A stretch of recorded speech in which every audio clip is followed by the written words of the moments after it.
Greetings, my sports to the bone people. Welcome back to another video. So, in a couple of hours time, based on when I am posting this video, West Indies and South Africa will go up against each other in their first T20 game of the series. So we're going to talk a little bit about that. Captain Rovman Powell had a couple of things to say, so we're going to go through that. Plus we see where the former West Indies captain Sir Clive Lloyd did, he actually did an interview on the Mason and Guest radio program, and he had a couple of things to say where Desmond Haynes is concerned. So we're going to go through that. Plus we're also going to take a look at what it is that West Indies, along with South Africa and a few other teams, need to do if they are going to secure that solitary automatic qualification slot that is remaining for the ODI World Cup. So just make sure you watch until the end so you can hear everything. And if you have not yet subscribed, hit that subscribe button. Alright, so let us just quickly kick things off with Sir Clive Lloyd. Now, a lot of people aren't too happy based on how the selection process is going where West Indies cricket is concerned. So I am just going to dive straight into what Clive Lloyd had to say where Desmond Haynes is concerned and the whole selecting thing. So this Clive Lloyd is saying when Desmond Haynes got that job, he actually told Desmond Haynes that he got the wrong job, and it is because the CWI, these people continue to do things without thinking. So let me go into exactly what he had to say. So the legendary skipper, arguably the region's most successful captain, said this, and I quote, "I told him," Desmond Haynes that is, "he got the wrong job. I said, you are a batsman of class. I said, you should be coaching our batsmen. And he agreed with me. But you see, the point is, we are not thinking about things we are not thinking about things properly." End quote. Now, for those who have been following this platform for a while, you guys will probably remember a live show that we did the day before Desmond Haynes was announced as the lead selector. And we didn't know. You understand? Quite a few of us on the platform here were calling for him to be appointed as West Indies batting coach, West Indies coach. You understand? We were talking about the coaching situation after the T20 World Cup.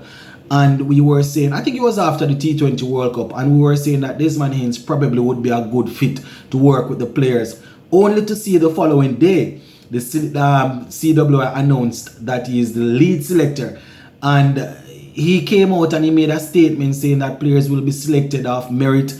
Players will be selected based on how they are performing. And he also alluded to the fact that if you are performing well in one format, you might be given an opportunity in another format. We would have seen Banner, Blackwood and Roach getting a look in the ODI team recently. And thinking about, since then it has actually gone downhill, because we see people getting selected in all three formats of West Indies cricket, and we're not too sure how is it that they got in when the lead selector said that they would select based on merit. I'm not going to go down into all of that, seeing that we have a game coming up. Don't want any bad energy, bad vibes or anything. Just wanted to share what the legendary skipper had to say. Right? Let me just quickly move on to a current skipper, Rovman Powell. So Rovman Powell did an interview on the West Indies Facebook. It was posted on the West Indies Facebook page, and I'm just going to go through it. So Powell is saying that he's very excited to lead West Indies in this format. He was also saying that hopefully he will be able to lead the team to a couple of victories. You guys will will probably know that he has been a successful captain so far. Where franchise cricket is concerned, would have won with Jamaica 50 over and T20 thing. He would have won titles with other franchise teams also. He was asked what type of leader is he.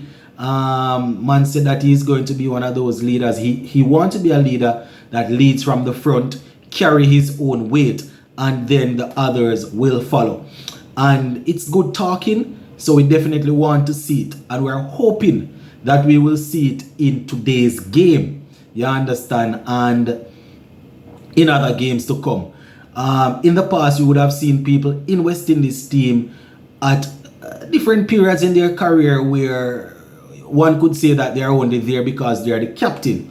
You understand? We would see where other people, whether it be all-rounder, specialist batsman, pacers, who are actually outperforming consistently, that player cannot get into the team because of, the man is the captain. So we don't want that sort of situation again. The captain's name should be on the paper first, not only because he's a captain, but because he's leading well in his department.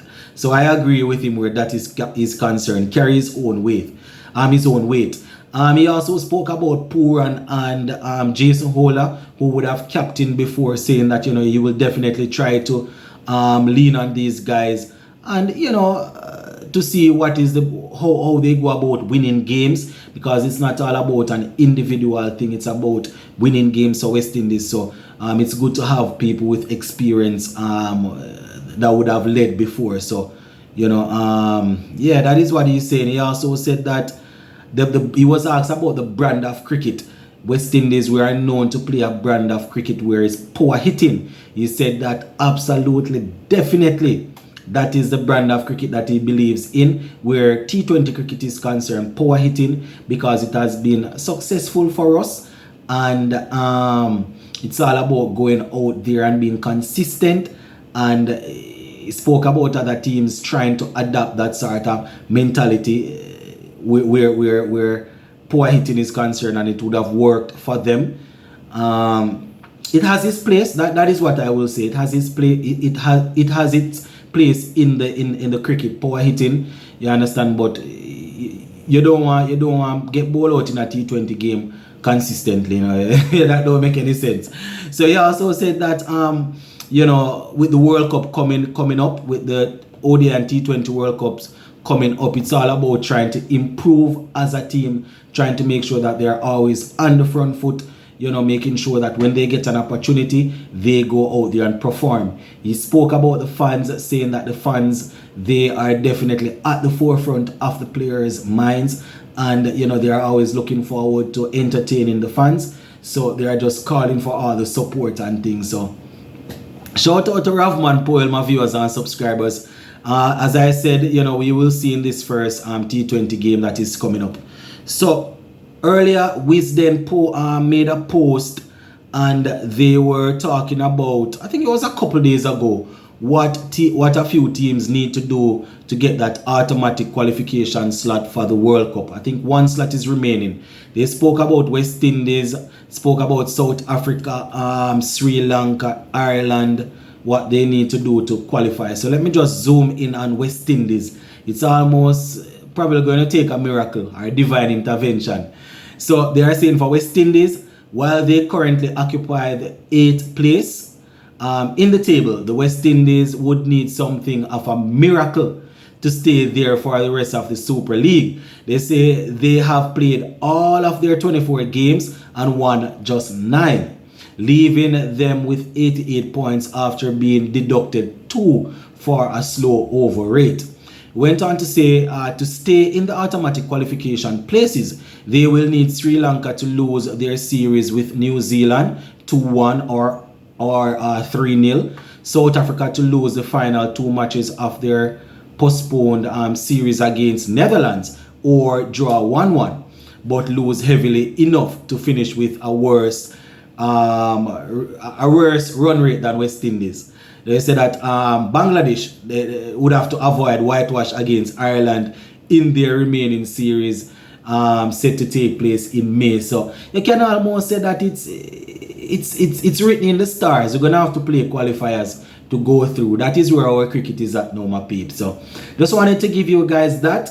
The next time you will probably hear my voice is doing that recap of the first T20 game between us and South Africa. Big up on yourself.